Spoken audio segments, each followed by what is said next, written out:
Good morning students. आज हम next topic पर डिस्कस करते हैं और आज हमारा जो न्यू टॉपिक्स है वो क्या है, सल्फोनिक एसिड। क्या है?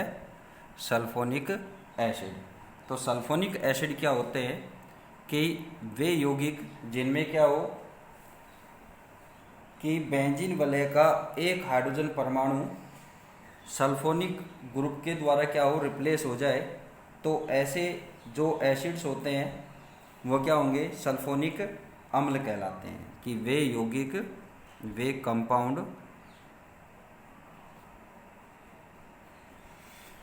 कंपाउंड्स जिनमें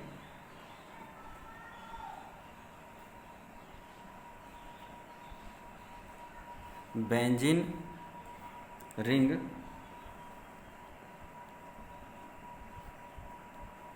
से एक हाइड्रोजन एटम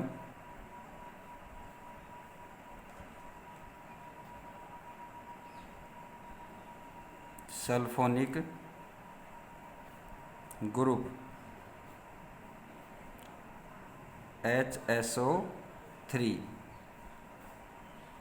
के द्वारा रिप्लेस या प्रतिस्थापित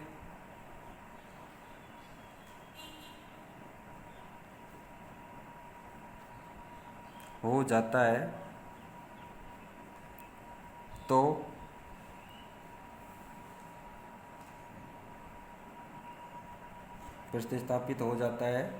तो क्या कहलाते हैं, सल्फोनिक अम्ल कहलाते हैं। ठीक है। अब बात आती है preparation, method of preparation sulphonic acid के।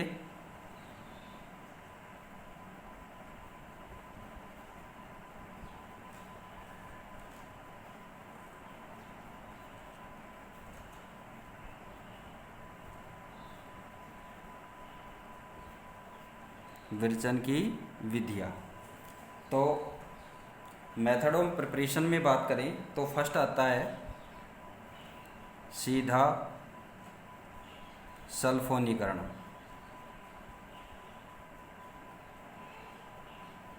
डायरेक्ट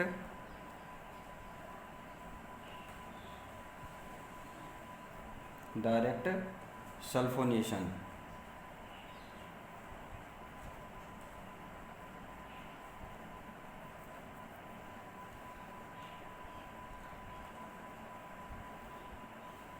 अब देखो, डायरेक्ट सल्फोनेशन में क्या होता है कि फर्स्ट इसकी अभिक्रिया करते हैं, वो डेफिनेशन बताते हैं कि किसी बेंजीन वलय में या किसी एरोमेटिक वलय में, एरोमेटिक रिंग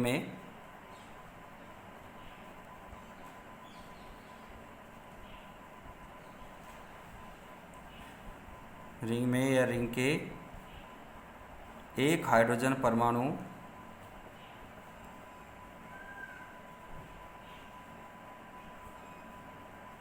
परमाणु के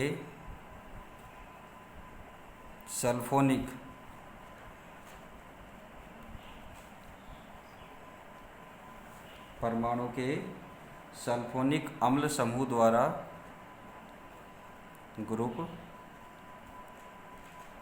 द्वारा विस्थापन, डिस्प्लेसमेंट, विस्थापन की क्रिया को क्या कहते हैं, सल्फोनीकरण।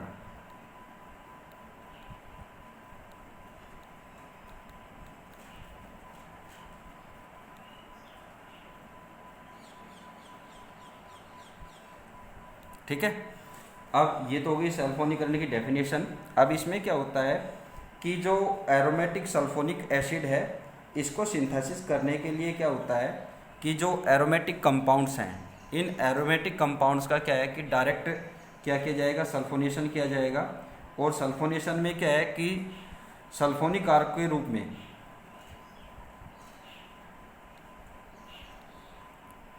सल्फोनी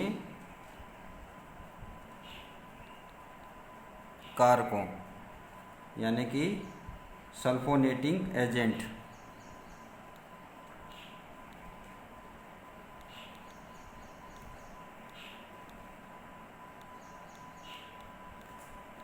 के रूप में कॉन्सेंट्रेट H2SO4 या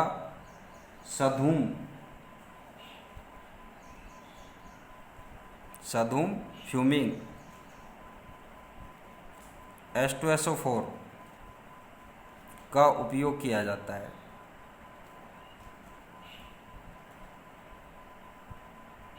ठीक है। दूसरी बात क्या आती है कि जो सल्फोनेशन है वो क्लोरोसल्फोनिक अम्ल से भी के साथ भी कराया जा सकता है। इसके साथ H2SO4 के अलावा क्लोरोसल्फोनिक अम्ल के द्वारा भी कराया जा सकता है। ठीक है। अब इसमें जो उत्पाद बनता है वो उत्पाद क्या है कि जो यहाँ पर एजेंट के रूप में काम में लिया जाता है, ग्रुप काम में लिया जाता है, उस पर डिपेंड करता है। यदि क्या होता है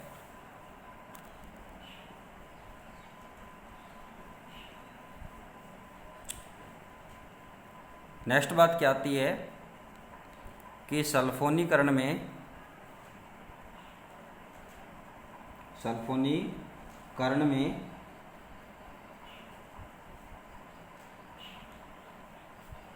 एक वलय में कितने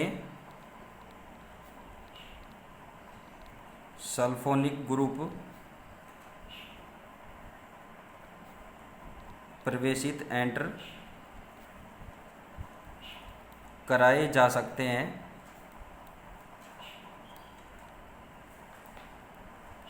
यह किस बात पर डिपेंड करेगा? यह रिएक्शन के टेम्परेचर,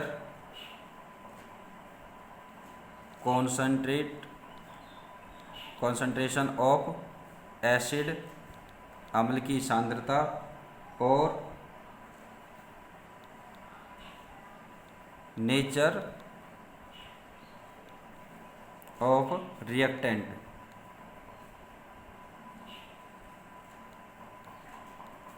पर डिपेंड करता है।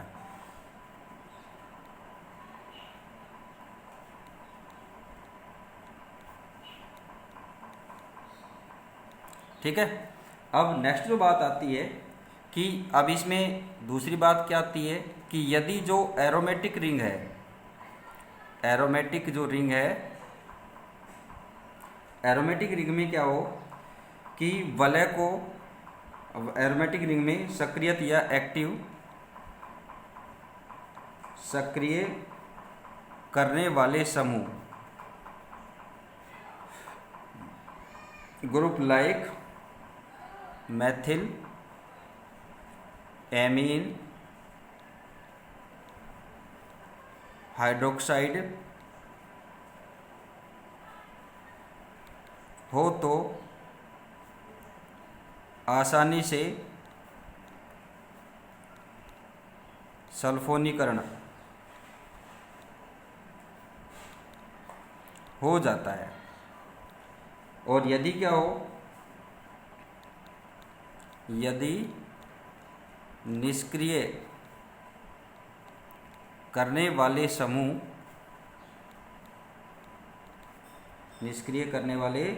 समूह जैसे नाइट्रो कार्बोक्सिलिक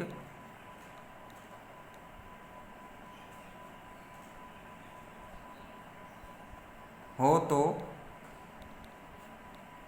क्रिया मंद गति से होती है,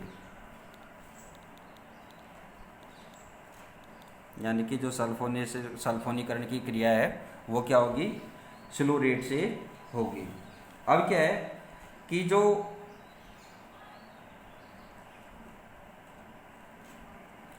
सधूम H2SO4 है, यानी कि फ्यूमिंग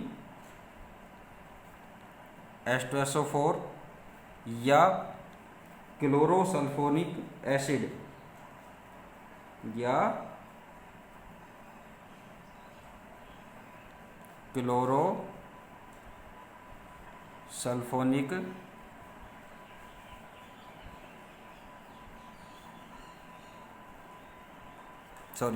क्लोरोसल्फोनिक ओलियम के साथ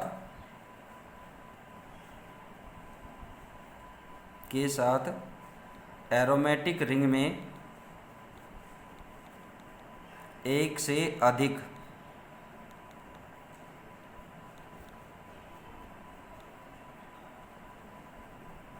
सल्फोनिक ग्रुप प्रवेशित कराए जा सकते हैं।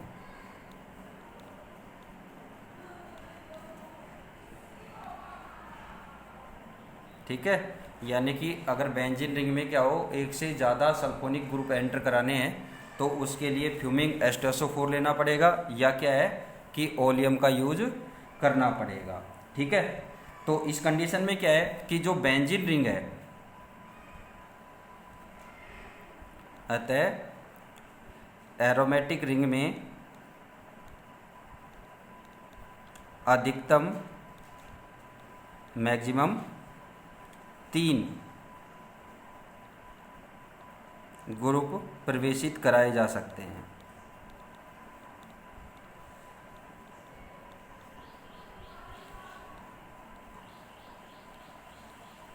और ये क्रिया भी किस पर, मेटा निर्देशकारी प्रभाव के प्रभाव से होगा, यानी कि मेटा डायरेक्टिंग जो ग्रुप होगा उसके इफेक्ट से ये पॉसिबल होगा।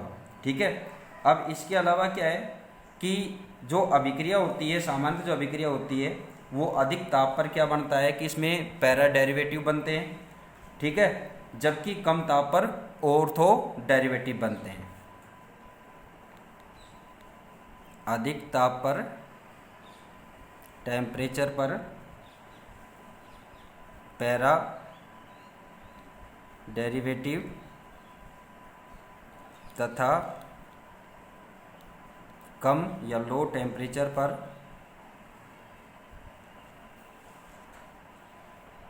ऑर्थो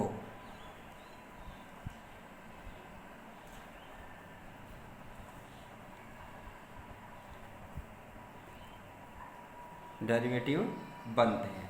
कभी कभी क्या है कि इन रिएक्शंस में कैटालाइस्ट का भी यूज होता है, और वो कैटालाइस्ट क्या है, आयोडीन है, मरकरी साल्ट है, सिल्वर है या वेनेडियम है। इनका भी क्या है कि इसमें यूज किया जाता है। ठीक है, कि कैटालाइस्ट के रूप में कभी कभी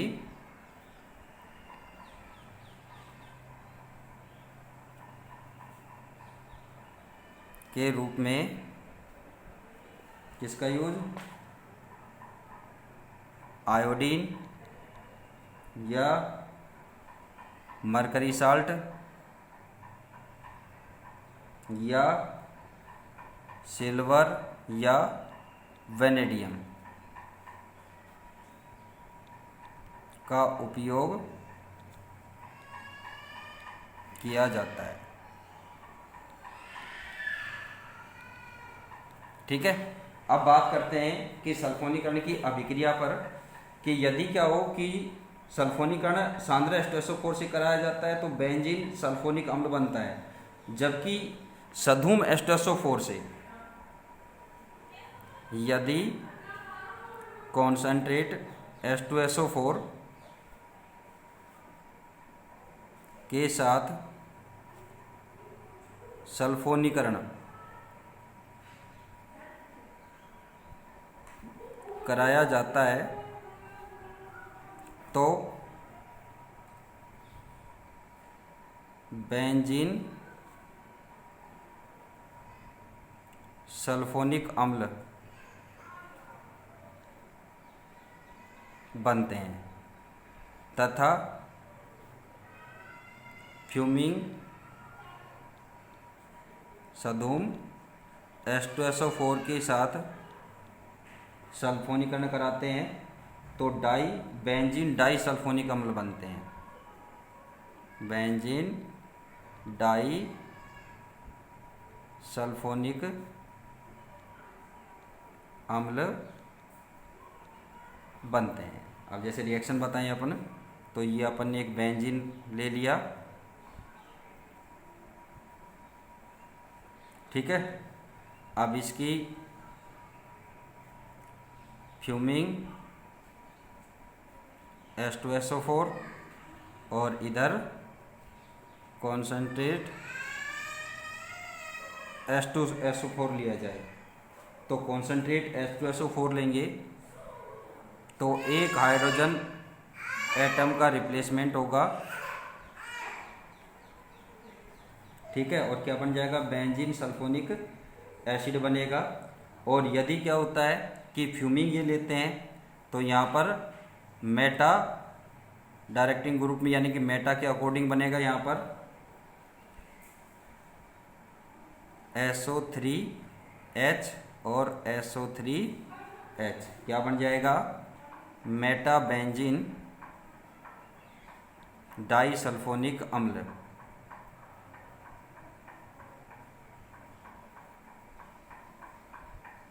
का फॉर्मेशन हो जाएगा, ठीक है। दूसरी बात क्या है कि टेम्परेचर पर बात करते हैं कि यदि 200 डिग्री टेम्परेचर तक, सल्फोनेशन में क्या है कि 200 डिग्री टेम्परेचर ही रखा जाता है, तो क्या बनेगा, डाइसल्फोनिक अम्ल बनते हैं। और यदि क्या है कि 300 डिग्री टेम्परेचर तक टेम्परेचर को इंक्रीज कर दिया जाए तो क्या बनेगा, ट्राइसल्फोनिक अम्ल बनेंगे। क्या होता है, यदि सधूम फ्यूमिंग H2SO4 के साथ बेंजीन 200 डिग्री सेंटीग्रेड ताप तक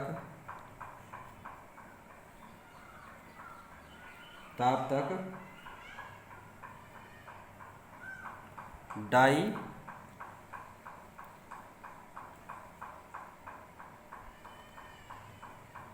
सल्फोनिक अम्ल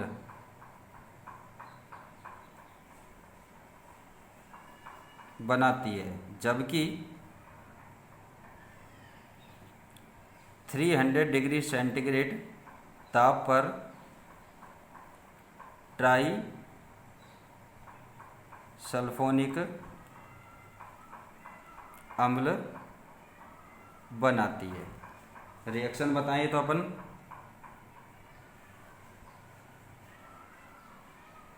ये बेंजीन रिंग,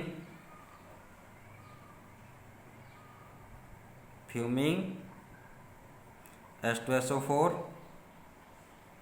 और 200 डिग्री सेंटीग्रेड टेम्परेचर, तो क्या बनेगा, die sulphonic acid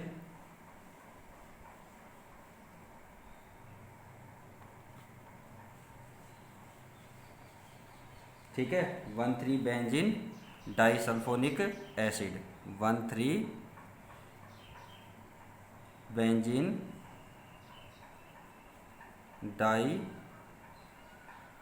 sulphonic acid, ठीक है। और सेम कंडीशन फ्यूमिंग H2SO4 और 300 डिग्री सेंटीग्रेड टेम्परेचर, तो इसमें क्या बनेगा, ट्राई